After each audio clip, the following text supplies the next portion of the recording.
మనం నడిచిన ఈ భూమి మీదే ఎందరెందరో అద్భుతమైన వ్యక్తులు జీవించారు, నడిచారు, ఎన్నో అద్భుతమైన కార్యక్రమాలు చేశారు, అతి సాధారణంగా జీవించారు, నిశ్శబ్దంగా సందేశాన్ని వినిపించారు. అట్లాంటి ఒక ఇంట్రెస్టింగ్ పర్సనాలిటీ, నేను చాలా అడ్మైర్ చేసే ఒక పర్సనాలిటీని, అతని బయోగ్రఫీని క్లుప్తంగా మీకు వివరిస్తాను. ఎవరిదన్నా మనం ఎందుకు చదవాలి పుస్తకం, ఒక ఆటోబయోగ్రఫీ ఎందుకు చదవాలి? చార్లీ చాప్లిన్ కావచ్చు, లేకపోతే అడాల్ఫ్ హిట్లర్ కావచ్చు, ఒక ఓషో కావచ్చు, ఒక రమణ తాత కావచ్చు. ఓహో, ఇలా జీవించొచ్చా అని మనకు స్ఫురణ కలుగుతుంది. అంతవరకు they are indicators, they are omens, మంచి సంకేతాలు. సో ఈరోజు నేను మీకు పరిచయం చేయబోయే వ్యక్తి నాకు చాలా ఇష్టం, నాకు చాలా గౌరవం. అతని సంగీతాన్ని నేను ఎంతగానో ఆస్వాదిస్తాను. ఇప్పుడు మీకు ఈ థంబ్నెయిల్లో కనిపించే ఫోటోగ్రాఫ్ చూశారు, ఎంత గొప్పగా ఉందో. నా డ్రాయింగ్ రూమ్లో లేదా నేను చివరి దశలో నా గదిలో పెట్టుకునే కొన్ని ఫొటోస్, వాళ్ళకి సంబంధించిన ఆలోచనలు కాదు, ఆ ఫోటోలోనే ఒక అందం ఉంది, ఒక గులాబీ తోటలాగా. సో అట్లాంటి వ్యక్తి గురించి మీకు పరిచయం చేస్తాను. ఆయన పేరు పరమపూజ్య పార్వతీకర్ మహారాజ్. ఈ మధ్య ఒక ఇంట్రెస్టింగ్ థింగ్ జరిగింది. నవకాంత్ కలిశాడు, PMC Navakanth, soul talk show Navakanth. భోజనానికి కలిసినప్పుడు నేను చెప్పాను, ఒక బ్యూటిఫుల్గా విచిత్ర వీణ వాయించే ఒక సాధువు, నాకు పేరు గుర్తులేదు, నాకు ఆయన పేరు ఎప్పుడు మర్చిపోతాను, మహారాజు వరకు గుర్తుంటుంది. సో ఆయన సంగీతం అన్నా నాకు చాలా ఇష్టం. అంటే ఏమో అది నాకు తెలియదు, కానీ నేను ఒక ఆయన సంగీతం వింటాను. ఆశ్చర్యం ఏంటంటే మేమిద్దరం ఒకరి గురించి మాట్లాడుతున్నాం. సో మంచి క్వాలిటీ ఉన్నది, కల్మషన్ లేనిది, అట్లా అట్రాక్ట్ చేస్తుందని చెప్పడానికి ఈ చిన్న అకౌంట్ చెప్పాను మీకు. సో పార్వతీకర్ మహారాజ్ జీవితం వెరీ బ్యూటిఫుల్. సో ఆయన ఎక్కడో కర్ణాటకలో జన్మించాడు, బాగల్కోట్ డిస్ట్రిక్ట్. సో ఆయన సాంప్రదాయ కుటుంబంలో జన్మించి అన్ని ఆశ్రమాలు పూర్తి చేసినవాడు. అంటే ఆశ్రమాలు అంటే ఏమిటి? విద్యార్థి దశని సక్సెస్ఫుల్గా పూర్తి చేసుకొని, ఆ తర్వాత గృహస్థాశ్రమాన్ని స్వీకరించి పెళ్లి చేసుకుని, పిల్లల్ని పెంచి వాళ్ళని సెటిల్ చేసి, ఆ తర్వాత సన్యాస దీక్ష తీసుకొని, ఆ తర్వాత కంప్లీట్ మౌనంలో ఏకాంతంగా జీవించి, సంగీతాన్ని ఆలంబనగా చేసుకుని జీవించిన వాడు. విచిత్ర వీణ వాయిస్తాడు, ఎంత బాగుంటుందో. ఎప్పుడన్నా అహిర్ భైరవ్ పార్వతీకర్ మహారాజ్ అని కొట్టి వినండి ఎప్పుడన్నా రాత్రిపూట పడుకున్నప్పుడు. Very soulful music. సో అతను ఒక సంగీత విద్వాంసుడు, నాదయోగి, అలాగే ఒక ఋషి, ఒక సేజ్, అలాగే ఒక పండితుడు. జీవితాన్ని 95 ఏళ్ళు బతికి సుసంపన్నం చేసుకున్న ఒక బ్యూటిఫుల్ మ్యాన్, అందులో ఏ సందేహం లేదు. సో పార్వతీకర్ మహారాజ్ జీవితం గురించి ఆయన ఆర్డెంట్ డిసైపుల్ అయినటువంటి పేరు ఐ థింక్ అశోక్ రనడే,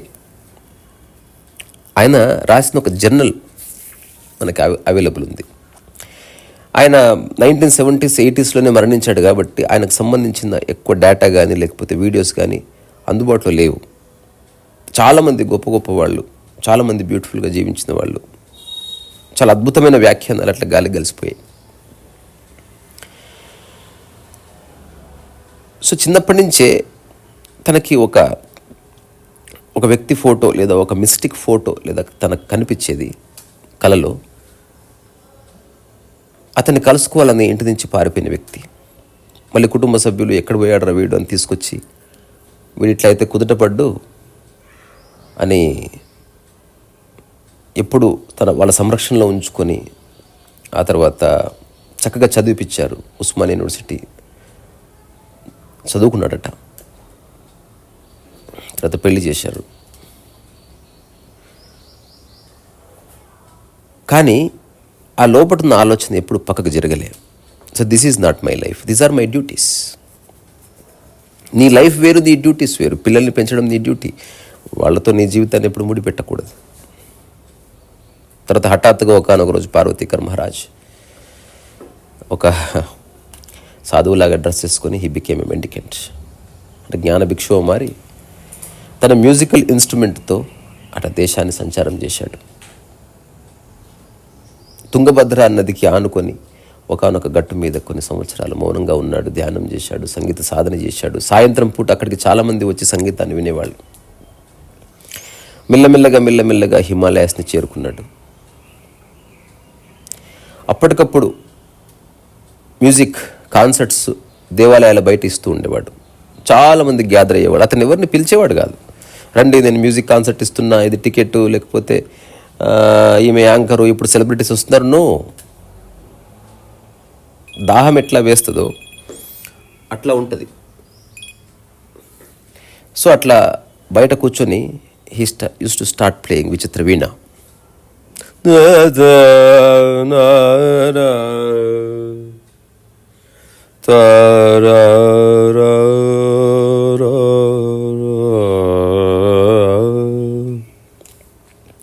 ఎవరో వస్తే పాడితే నువ్వేం సంగీతకారుడు అయ్యా, ఎవరో చూస్తున్నారని ధ్యానం చేస్తే నీకు జీవితం ఎక్కడ అర్థమైంది? బంధువులు వచ్చినప్పుడే మంచి వండి పెడితే నీకు వంట ఉండడం ఇష్టం లేనట్టే.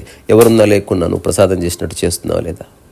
జీవితం యొక్క క్వాలిటీస్ లక్షణంలో గుర్తుపట్టవచ్చు ఒక వ్యక్తిలో రిఫ్లెక్ట్ అయితే. సో పార్వతీకర్ మహారాజ్ అట్లా దేవాలయాల బయట కూర్చొని బ్యూటిఫుల్గా తన విచిత్ర వీడని శృతి చేసుకొని అని నాదం వినిపించగానే అటు ఇటు వెళ్ళే వాళ్ళంతా వచ్చి కళ్ళు మూసుకొని కూర్చునే వాళ్ళు.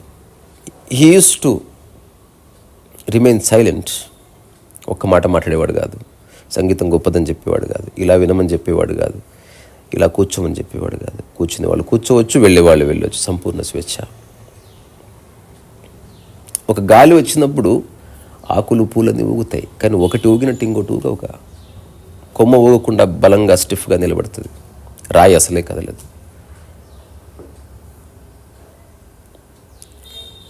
సో అతనిది ఒక నాదయోగి జీవితం అన్నమాట.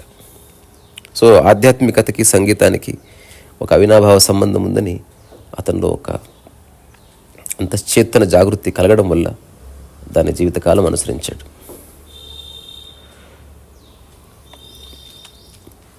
సో అతను చక్కగా రింగులు పెట్టుకొని పెద్ద బొట్టు పెట్టుకొని ఎంత అందంగా ఉండేవాడు. అతని రూపం చాలా ఆకర్షణీయం. కొంతవరకు స్వామి చిన్మయానంద పోలికలు కనిపిస్తాయి.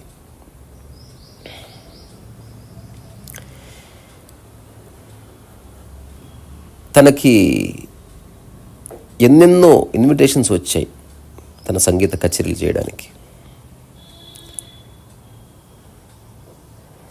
సో అతన్ని 1951లో Congress of the world's ambassador అనే కార్యక్రమంలో న్యూఢిల్లీలో పర్ఫామ్ చేయమని చెప్పారు. సో సంగీతాన్ని ఆలంబనగా చేసుకొని అతని యొక్క ఆధ్యాత్మికతని, దాని గుబాళింపుని ఈ ప్రపంచానికి పరిచయం చేసిన ఒక ఇంట్రెస్టింగ్ పర్సనాలిటీ.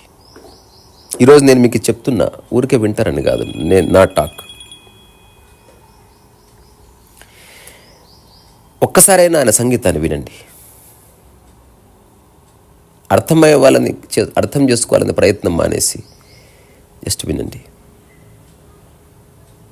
అతనికి ఎన్నో అవార్డ్స్ అవి ఇచ్చారు, బట్ వాటిని అతను పట్టించుకోకపోయినా, but he was a successful radio artist, ఒక మంచి రచయిత, ఒక స్కాలర్. అత్యంత సాధారణంగా జీవించిన వ్యక్తి, ఒక పాత దేవాలయంలో ఇండియాలో జీవించిన వ్యక్తి, అపారమైన జ్ఞానాన్ని కలిగిన వ్యక్తి, a portrait of an Indian musician అనే అవార్డు తీసుకున్న వ్యక్తి. ఎన్ని తీసుకున్నప్పటికీ తన ప్రశాంతతని, తన సంగీతాన్ని వదలనివాడు. ఒకానొక సమయంలో తన ఊపిరితిత్తులకి ఏదో ప్రాబ్లం వచ్చి ఆపరేషన్ చేయించినప్పటికీ తన సంగీత సాధనని మానుకోలేదు. సో నిజంగా జీవితం అర్థమైన వాడు ఇలా జీవిస్తాడు. నేను ఎప్పుడు అంటూ ఉంటాను కదా, ఏదైనా పట్టుకుంటే జీవితకాలం వదలకని. నేను పరిచయం చేసే వ్యక్తులంతా అట్లాంటి వాళ్ళే. మౌనాన్నే పట్టుకుంటావా, సంగీతాన్నే పట్టుకుంటావా, వంట చేస్తావా, గార్డెనింగ్ చేస్తావా,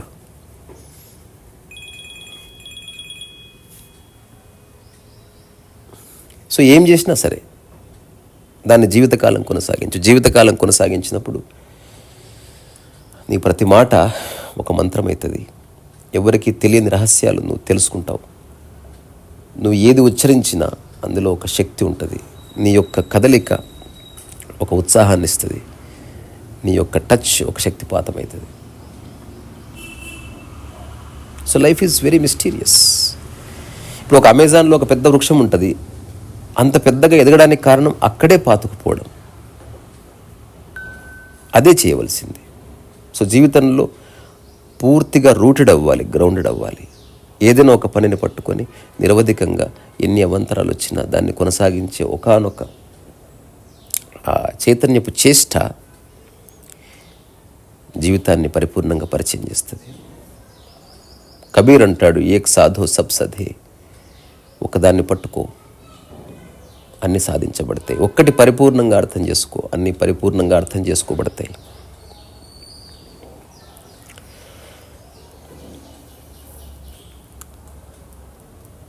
అతను ఒక పుస్తకం రిలీజ్ చేశాడు, దాని పేరు రాగసుధ. సో అందులో ఆయన చేసిన ఒక ప్రయోగం, అంటే సంగీతం తెలిసిన వాళ్ళకి తెలుస్తుంది, దాదాపు 90,000 రకాల ఆరోహణ అవరోహణలని అతను గ్రంథస్థం చేశాడు. అంటే ఆరోహణ అవరోహణ అంటే తెలుసు కదా, మూర్ఛన అంటారు. ఏదైనా ఒక రాగం తీసుకున్నప్పుడు దానికి అసెండింగ్ అండ్ డిసెండింగ్ ఆర్డర్ ఉంటుంది. ఫర్ ఎగ్జాంపుల్, ఇప్పుడు ఇది ఒక ఆరోహణ అవరోహణ నేను వాయిస్తున్నా.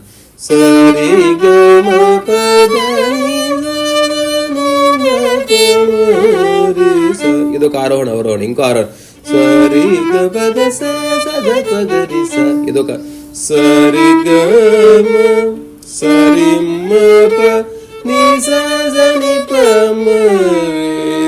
ఇదొక ఆరోహణ అవరోహణ.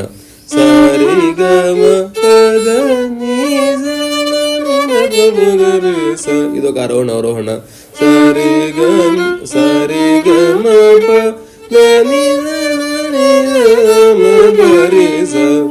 షణ్ముఖ ప్రియ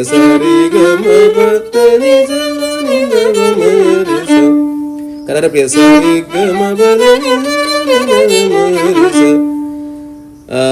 హంసధ్వని సరి గరి సని పగరి సామ సరి మ పద సగప మగరి స. ఇట్లా ఎన్నో వేరియేషన్స్ని ఆయన క్యాప్చర్ చేశాడు.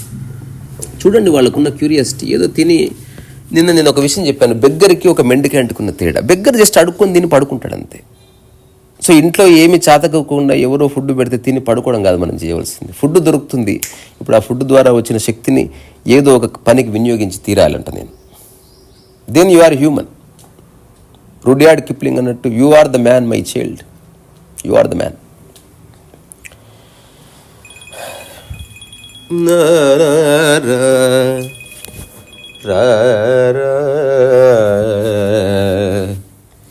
సో ఎప్పుడైనా ఆయన మ్యూజిక్ వినండి అంతే. ఏదో రోజు మీ గురించి ఎవరన్నా ఒక 50 ఏళ్ల తర్వాత ఇలా చెప్పాలని కోరుకుంటున్నా. ఊరికే ఇప్పుడు చెట్టుకి ఎరువు వేస్తాం చూశారు, మన మైండ్కి ఎరువు అనమాట ఇది, రీసరస్ వైస్. సో శ్రీ శ్రీ శ్రీ పరమ పూజ్య, ఈయనను కూడా తాత అని పిలుస్తాను, తాతగారైన పార్వతీకర్ మహారాజ్ ఆయన సంగీతానికి ఇక్కడి నుంచి శిరస్సు ఉంచి నమస్కారం చేస్తున్నా. రీసరస్ వైస్.